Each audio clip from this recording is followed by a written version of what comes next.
So Sarah's traveling for work, which she said would sound pretty lame. I came up with a cool little excuse last night, but I forget what it was. So not feeling super creative this morning. So she's traveling for work. She wants to do legs on Wednesday, so I'm doing upper body today. We did push jerk last week. Just gonna do strict press today. Good old shoulder strength. And this will timestamp this a little bit, but the Lions lost last night. I went to bed at the start of the fourth because it wasn't looking good. Made the right decision because it was the same exact score when I got up, so I would have been so mad if I stayed up and literally nothing happened except just get stressed out for an hour. It's valid. But yeah, strict press, some arms, farmer carries, lat pull down, stuff like that. Nothing too crazy today, just put in some good work. I had a good chest day on Friday as well. Nice. Alex had one too.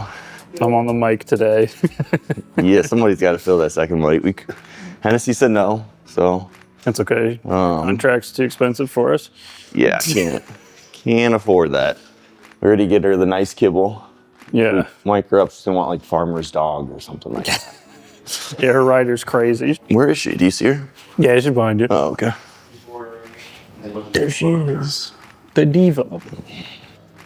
Did you ever post episode 3, episode 4? No, Alex, I didn't.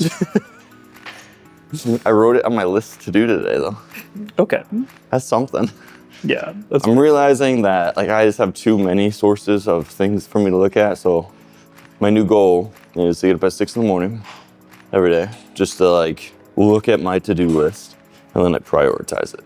And then if I write the social media stuff on there, it will get done. Nice. So, that's smart. that's going to be my goal. That's a good goal. That's why I switched to that little planner that I have, because I was just everything's either in my phone or in a Google Doc or in a planner. Exactly. I'm just eliminating everything and just doing the planner. Mm-hmm. And yeah. Sometimes in my phone for if I need an alert. Yeah, I got my our family shared calendar, but then I have my patient care calendar, which is wild. Yeah. And then I got this stuff, our social media calendar, and then just admin tasks is in my book. So I just need to put everything in my book. Yeah. That way I can see it. Yeah. The book is key. Is there a calendar in there too? It's laid out like a calendar, or is it just blank? Oh, in my book? Yeah. It's it's like a daily to-do list, priorities, other tasks, and then appointments, and then random notes. Oh, nice. Okay. So it's actually pretty nice. I like that it's got different categories, and I can easily just refresh it each day so that it's doesn't get confusing. I used to have one giant running list. It's good for a day or two, and then you add things to the list, and then you just keep looking at this really long list, and then you start to procrastinate, and then nothing gets done. Yeah, I used to do that too. Yeah, it seems like a good idea because I've got everything in front of me, but if it doesn't have subcategories for me, then it kind of struggles a little bit. These have been game changer. I need to start doing them. Yes, they should be a non-negotiable for you. I never everything. use this machine. I think that's probably why I don't do them. You said you've never used it? No. Oh. Yeah, Never. doing these sit-ups so good for your hip flexors and your core, and then the back extension, just keeping your back muscles nice and strong to support your spine. So all that random back stiffness kind of just starts to go away, which is a pretty cool feeling and a pretty hard feeling to get, but consistency with these types of things will make you feel like $1 million, or at least a couple $100. Close enough, right? Close enough.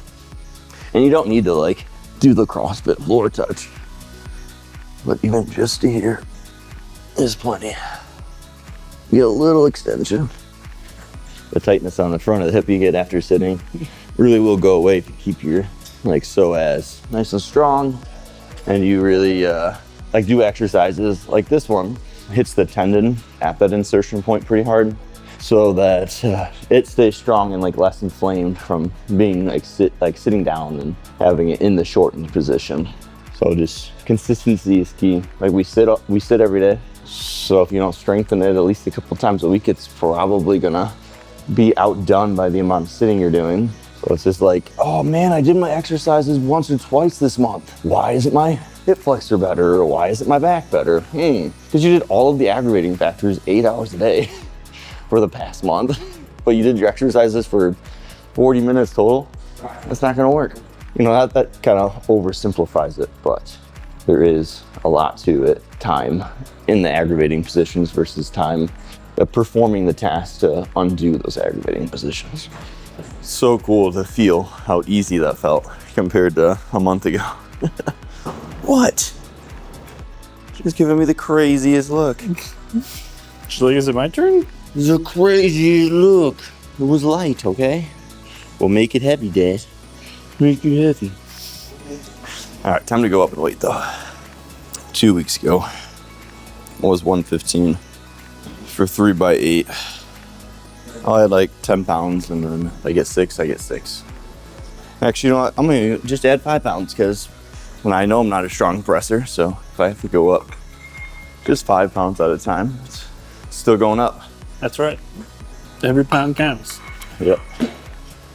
But my shoulders feel a lot more solid after the push press. When I felt that carryover on bench on Friday, just more stable coming out of the rack.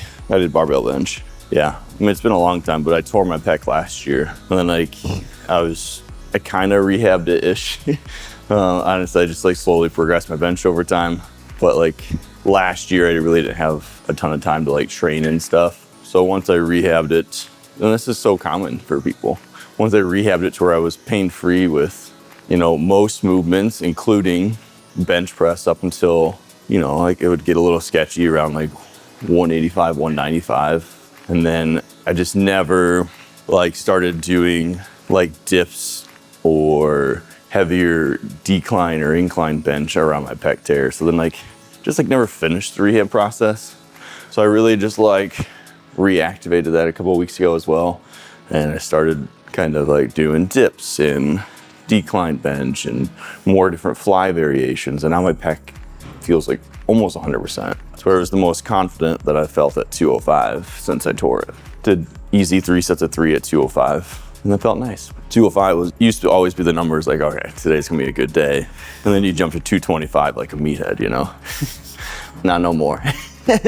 I'm not just jumping that, so I'll just gradually increase that over the coming months. But regardless, it feels good getting the pec where it needs to be to actually make progress on my bench press. Any rehab for my pec, or did very little. That's probably not good. Yeah. I mean, I just wasn't in a good headspace. Like, you know, when you rehab so many people, it kind of gets hard. It's like you know, plumbers always have leaky pipes. Yeah, you know. like cobblers don't have any shoes. Exactly. Children don't have any shoes. Exactly. Yeah. I'm really good with like the prehab stuff and kind of incorporating it into my workouts. But bench was something that I really only trained once a week with my buddy.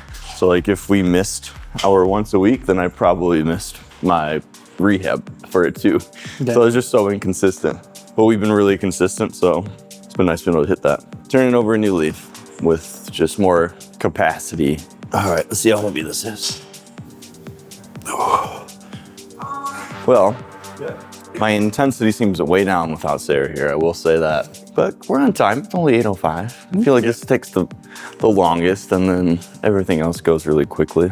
I don't mind upper body day, but always love leg day though. So I wish like Sarah and my schedule lined up more often to where we could do 2 leg days. Definitely something that we're looking to do. Like maybe when she rolls off this current project, she's just under a lot of demands at work right now. So if we can clear up an evening during the week, then we might add in a second leg day and then start doing like a squat focus and then a hinge focus day. And then our accessories would complement each one of those days. So that'd be something that we'll discuss like when we get to that point. I'm not even gonna say if, we will get there. It's just like as a matter of when we will. Yeah. Definitely feels light. This is it, blowing up the triceps. Blowing them up.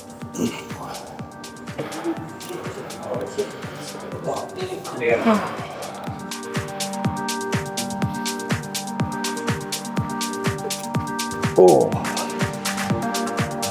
How you feeling? Pumped. Nice. One more round. Try to throw in like a strongman turn down there, but the cage was in my way. Damn. But it's like, if you go to turn, and when you go left, you throw your right one kind of out in the front. So if you had like actual farmers, like where they're like longer, your right one would go slightly over top your left one. So as you're turning, you can just kind of even out with momentum and then go the other direction. Ah, okay. That's more for like competition and speed, but I tried to do it, but it was a really tight corner down there. Mike asked if I ever missed strongman workouts, and I definitely do. They seem fun. Did some competing in it before COVID, so Michael screamed at me when I had like 600 pounds on my back. Nah, he's pulling a semi-truck. Well, I did that too, but but it is fun. You look cool when you do this stuff. Like that's what's so cool about it. Like the farmers at one of the comp was like 225 per hand. That was heavy. Yeah, it sounds like. And I think I put it down twice, and he was like literally in my ear, just screaming. But we got it done. But yeah, the semi, I think I was 3 inches from like crossing the finish line on it. Before time expired, I was so mad. It's crazy. It was just like the front of a semi. It wasn't like the trailer. Yeah. But it was still pretty heavy. It's cool. It was like harnessed to me, and then I was pulling on a rope that was attached. I don't remember what it was attached, probably a car or something. I don't know, like my training was very different back then. It was when I first graduated from PT school, so I was a new PT. Literally all I did was work and train. Like I would work, and then I'd train for 2.5, 3 hours a day, 4 to 5 days a week. It was fantastic. Yeah, it's an ideal situation. Yeah, I got pretty strong. Nice. Fast forward a handful of years, and let's open a business. Total opposite happens. Yeah. You do not get to train all the time. So now, in full circle, been in the business for 3.5, going on 4 years here. Now I'm trying to make training more of a priority again. Just gotta go with the flow. That's right. So life's all that. Yep. So rounding out today's session, we did shoulders and arms primarily. A little bit of back mixed in there. Feeling nice and pumped. Definitely got a good session in. Missed Sarah from being here today, but got it done anyway. Henny was my little partner today. You got a pump today? Yeah, can we go on a W? That's what I want. That's why I'm here. Off to a great start to the week. And we'll find something cool to talk about for Wednesday for you guys. All right, we'll see you.